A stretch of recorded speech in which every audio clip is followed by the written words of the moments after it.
Hi there, thanks for joining us. I'm Adrian from Saffron's London office. And I'm Maddie from Saffron's Madrid office. And today we're going to go through how we use netnography, and in particular, how we're using netnography to see where the Bernie Sanders brand went wrong. Obviously, this is in the context of the Sanders versus Biden uh, Democratic nomination race, and where Biden ultimately won out in April. And what we're doing is we're looking at them at netnography to sort of evaluate and analyze how those two races panned out. Obviously, politicians understand branding really, really critically and acutely, and they understand how to target audiences with specific messages that are really going to cut through and help those audiences decide on who to vote for, much like brands targeting consumer groups in order to stimulate purchase decisions.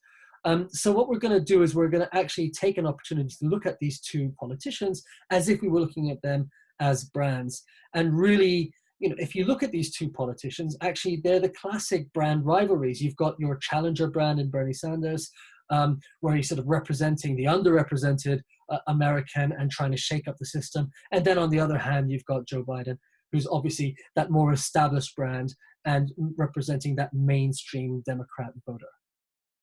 You're absolutely right, Adrian. And in the spirit of looking at these politicians and treating them as brands, we're actually going to use netnography, which is also referred to as social listening sometimes, and use that analysis in the same way we would look at a brand's performance, use netnography to evaluate their performance, the performance of their campaign.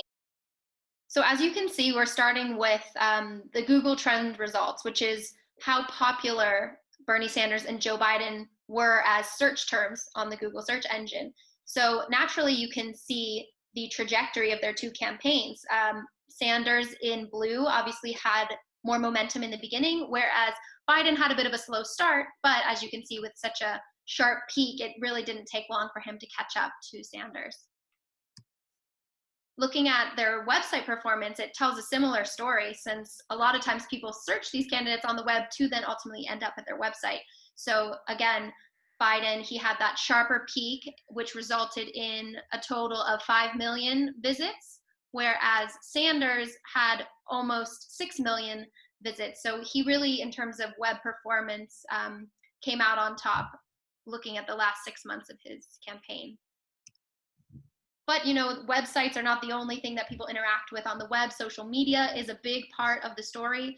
So we've looked into how their two different Instagram and Facebook accounts have performed. And this is where Sanders really, there's no competition. He's a clear leader when you look at both the amount of activity volume, so how much content his accounts are putting out onto the web, as well as the amount of engagement he's getting in regards to that content from social media users. So we've looked at Instagram, we've looked at Facebook. They tell similar stories. Not only is Joe Biden lower in terms of volume and engagement, but so are two other previous candidates in the race, Elizabeth Warren and Pete Buttigieg, which essentially tells you that Bernie Sanders, there's no competition. He has such a passionate coalition of young and heavy social media users as his supporting base. But social media is not the whole story. Share of voice is another thing we've looked into, and there's two components of share of voice. There's mentions and there's reach. And mentions is exactly what it sounds like, the amount of times people are mentioning you on the web. So looking at the month of February, the two candidates are performing relatively similarly.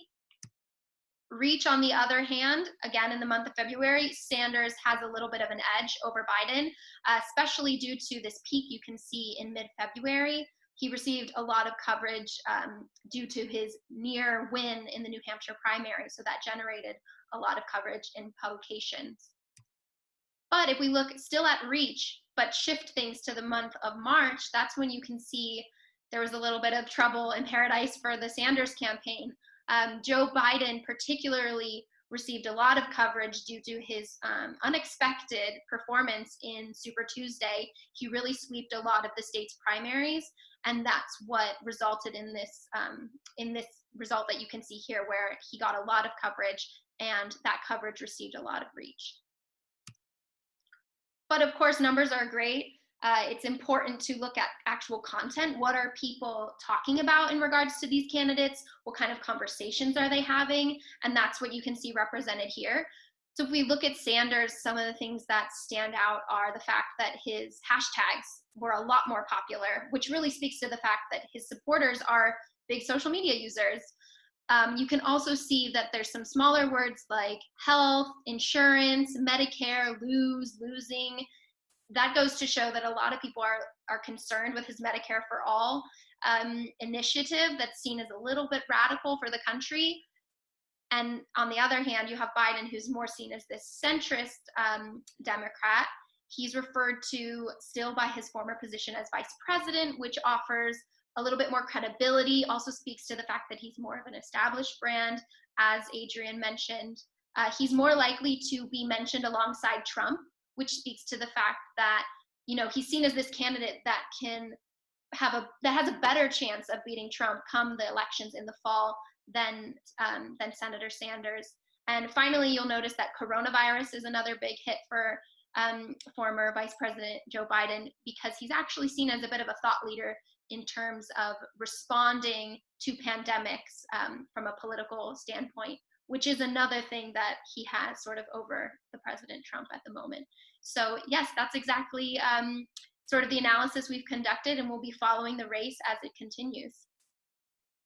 So what can we take away from all of this? Well, really, there are three things. Firstly, you know, netnography provides insights about brands, but you want to make sure that you're getting a wide range of inputs, a wide range of sources to help you in your decision making and the way that you're looking at your brand.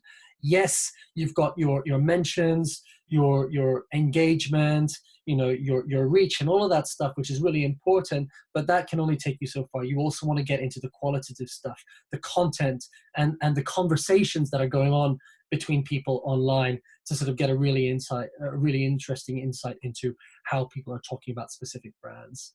Second, you know, passion will only get you so far. Obviously, Bernie Sanders had that passionate cohort, but at the end of the day, people make decisions not just on passion, not just on emotion, but also on rational things. And at the end of the day, it was probably a lot of people that sort of said, I really buy into the Sanders message. I like what he's saying, but I just don't think that he's right. I just don't think that he's going to actually challenge Trump in a way that Biden could. So actually, I'm going to go with my head and I'm going to vote Biden in the end.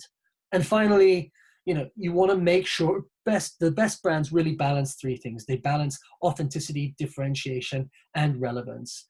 I think that, you know, Joe Biden had those three things in spades. He had those really well balanced, whereas actually Bernie Sanders probably was, I mean, he was definitely authentic. He was definitely differentiating, but maybe he didn't have the right level of balance. And ultimately that's probably at the right level of relevance rather.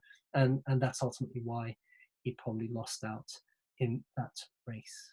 So thanks very much for joining. I hope that's been helpful. And if you want to know more about what we do here at Saffron and how we can help your brand or how we look at netnography, please get in touch and we'd love to hear from you. But until then, thank you very much and goodbye. Bye.